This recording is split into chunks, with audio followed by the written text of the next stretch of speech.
welcome everyone. This is Teresa at Teresa's Crafty Cabana. Today I'm going to do this mixed media page. Here's a little screenshot of what my early on part of my project looked like, and then here are two screenshots of what it looked like at the end. So I'm showing you this because I don't want you to get discouraged as you're watching this. I got a little discouraged watching it because I didn't like where it was going at first. So this is one of those new processes to me. I haven't really done something like this before. I'm calling it color blocking. I don't know what else to call it because it's basically I'm taking my Gelli plate and blocking on kind of like rectangles of color. I might press in some stamping into it and some foliage. So creating a little bit of a design texture, but I'm blocking the colors on the page, and I'm using both sides. You can see I folded my page in half so that I can create almost like a booklet. I'm not sure if this is going to be a cover for me or if this is going to be an ongoing kind of project where I'll create several of these and maybe bind them in a book somehow. And so just kind of playing around today, and I just really wanted to see what this process was like and see if this was something I was going to enjoy. In the beginning, it was hard for me to visually imagine what this page would or could look like. So as I go through this process, you'll just see me using two Gelli plates. The colors that I'm using are the golden paints. These are the fluid acrylics. And then I am using some foam stamps from PM Artist Studio. This is the butterfly. I also use the bee, and there's a smaller butterfly I'll be using, and some little, I think it's peculiar pebbles are the 4 stamps that I'll be using. And I'll have a link in my description if you're interested in either their stencils or their stamps. They're such a great company, mother-daughter team that does such a great thing for the crafty community. They do lives every week and really, I think, bring people together and bring people experiencing new crafty things that I know I probably would have never known about had I not met this community of people. So I encourage you to check them out. So here I'm just brayering on some texture. You can see I did the butterflies, and I'm using just a little bit of some metal mesh to create a texture here. So I'm gonna play music for most of this video, but just to kind of tell you my thought process in advance, I am using the colors, whatever color I roll out. I'm gonna try using it on the front and back of my page wherever I think it needs it, and then as this project kind of progresses, there's some areas that I don't like at all how they turned out, so I'll cover them up completely.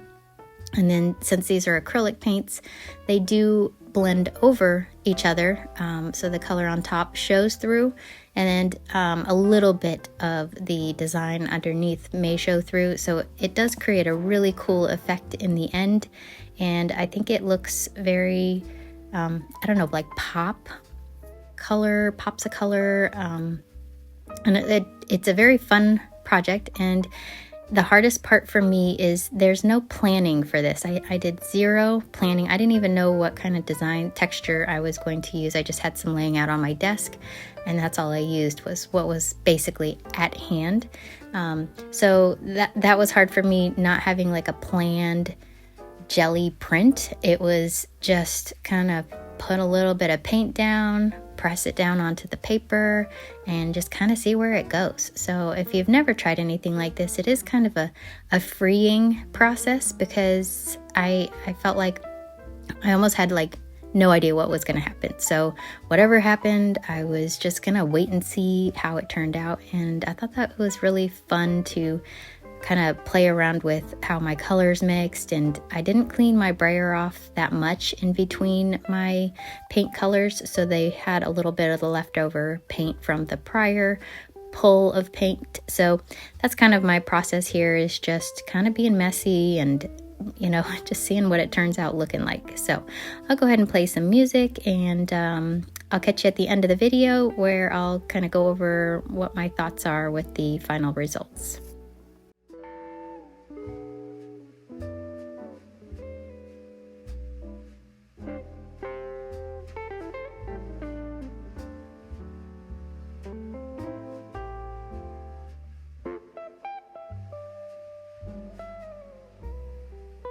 Oh yes, and I did want to show you this I cut out from my Silhouette Cameo, and it's basically I took different, I guess, markings and created different areas on my 8.5 by 11 piece of paper. It's just 110-pound cardstock, Nina White cardstock, and I'm using that to create an additional layer of designs and markings on this print.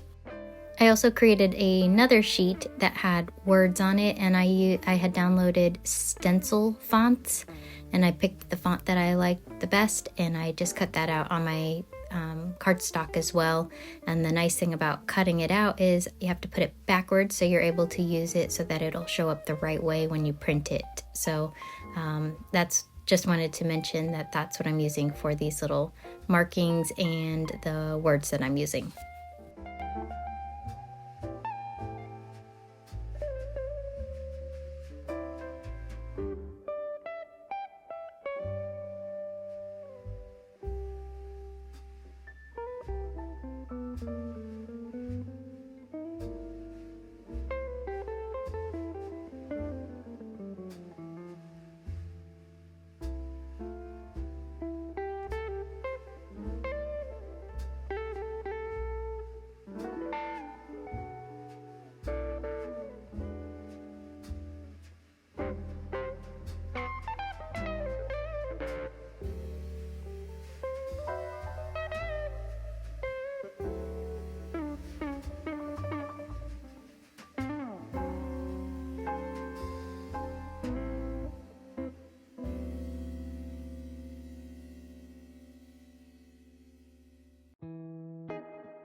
So I stopped with the printing at this point. I don't know if I would consider this finished, but I've covered most of the white spaces. I liked the colors together at this point, so I decided to stop and kind of look at it for a little bit and see if I thought it needed anything else. So this is probably going to be a work in progress, and I may come back to this, or I might just do another one and kind of create a book out of these and see what it turns into. So I hope this process was fun for you to watch, and I hope you try it yourself. It was very freeing and kind of just fun exploring the colors. So I hope to see you in the next video.